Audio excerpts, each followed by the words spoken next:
ആ, ഞാൻ റിലേഷൻഷിപ്പിലാണോ ഇപ്പോ? ആണോ? അല്ല. അല്ല. ഞാൻ കേട്ടത് ആണെന്നാണ് ഓ പറഞ്ഞത്. അല്ലല്ല, അത് ഓക്കെ.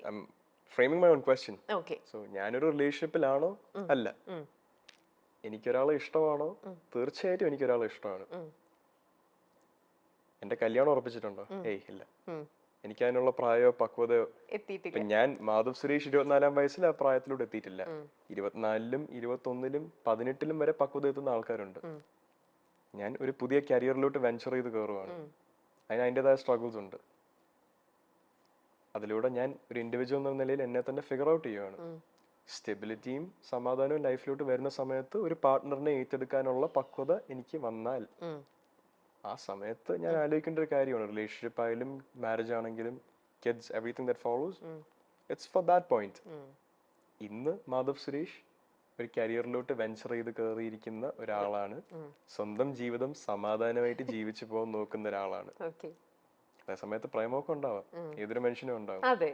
അതേപോലെ എനിക്കൊരാളെ ഇഷ്ടമാണ്. ഉം.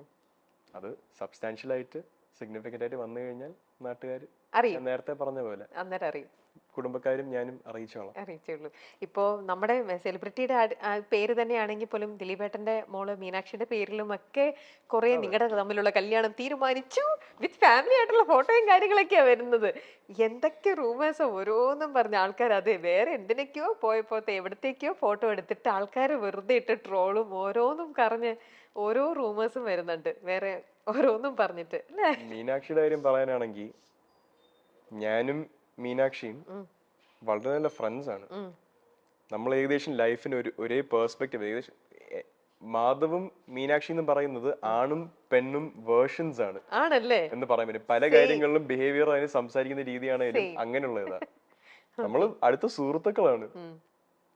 Are we best friends? No. Are we friends? Close friends? Yes, we are. അതിന്റെ മുകളിലോട്ട് ഒരു ചെറിയ, ഞാനും ദിലീപ് അങ്കിൾ ഒരു ഫോട്ടോ ഇട്ടാലോ, ഇനി മീനാക്ഷി എന്റെ ചേച്ചിയുടെ കല്യാണത്തിന് വന്നാലോ, അതെ. നമ്മൾ ഇതിൽ ഇവന്റിൽ വെച്ച് കണ്ടൊരു ഫോട്ടോ ഇട്ടാലോ നേരെ കല്യാണാലോചനയോട്ട് പോകുന്നത് again ഞാൻ പറഞ്ഞ പോലെ goes back down to ratings, ആൾക്കാരുടെ ക്ലിക്സ്. അത് കിട്ടാൻ വേണ്ടി ഇങ്ങനെ ഒരു രണ്ട് സെലിബ്രിറ്റീസിന്റെ മക്കളെ വിവാഹം കഴിക്കുന്നു എന്നുള്ള ന്യൂസ് വരുമ്പോൾ ആരായാലും ക്ലിക്ക് ചെയ്ത് പോകും, എസ്പെഷ്യലി ഇൻ ദിസ് ക്രൗഡ്. ഞാൻ എന്നെ തന്നെ പിടിച്ച് പുകഴ്ത്തി പറയുന്നതല്ല, ബട്ട് അഗൈൻ ഈ പേര് സുരേഷ് ഗോപി ആൻഡ് ദിലീപ് എന്നുള്ള പേരുള്ളത് കൊണ്ട് ആൾക്കാർ ക്ലിക്ക് ചെയ്യും. അതിനുവേണ്ടി ഇങ്ങനെ ന്യൂസും റൂമേഴ്സും ക്രിയേറ്റ് ചെയ്ത് വിടുക എന്നുള്ളത് അഗൈൻ മാധ്യമക്കാരുടെ ഒരു രീതിയാണ്. അവർക്കും മുന്നോട്ട് പോകണ്ടേ. പക്ഷെ അതിനുവേണ്ടി മറ്റൊരാളുടെ പേഴ്സണൽ ലൈഫിനെ പറ്റിയുള്ള കള്ളങ്ങൾ വിളമ്പൽ ഒരു വേണ്ട, അതിന്റെ ആവശ്യമില്ല. പോസിറ്റീവായിട്ട് തന്നെ അവർക്കും മുന്നോട്ട് പോയിക്കൂടെ അല്ലേ? പോസിറ്റീവായിട്ട് സത്യം പറഞ്ഞു, സത്യസന്ധതയാണ് തെളിയിക്കേണ്ടത്, അല്ലാതെ വെറുതെ ഓരോ കാര്യങ്ങളും പറഞ്ഞുകൊണ്ട് പോയിട്ട് കാര്യമില്ല. നമ്മുടെ മീഡിയ, അത് പ്രിന്റ് ആണെങ്കിലും വിഷ്വൽ മീഡിയ ആണെങ്കിലും സത്യമായിട്ട് തന്നെ റിവീൽ ചെയ്യാനുള്ള ഒരു ഗട്ട്സ് ഉള്ള മീഡിയ ആണ് ശരിക്കും വേണ്ടത് അല്ലേ? ഇങ്ങനെ ഒരു ഫേക്ക് മീഡിയയും അവർക്ക് ഇങ്ങനെ കുറെ ട്രോളാനും അല്ലെങ്കിൽ അവർക്ക് കുറച്ച് ഇങ്ങനത്തെ കുറെ കൊമന്റ്സും ഇങ്ങനത്തെ അങ്ങനെയുള്ളതല്ലല്ലോ, ജെനുവിൻ ആവുക അല്ലേ? മനുഷ്യന്റെ ഒരു പേർപ്പസ് തന്നെ ജെനുവിൻ ആവുക എന്നുള്ളതാണ്. 90% മനുഷ്യരും ജെനുവിൻ അല്ല. It's A fact. ഞാൻ 100% ജെനുവിൻ ആണോ? I don't think so. I try my best. Am I 100% genuine with every single thing I do in my life? No, sometimes I have to make an ingenuine decision to protect myself. സ്വാഭാവികമാണ്.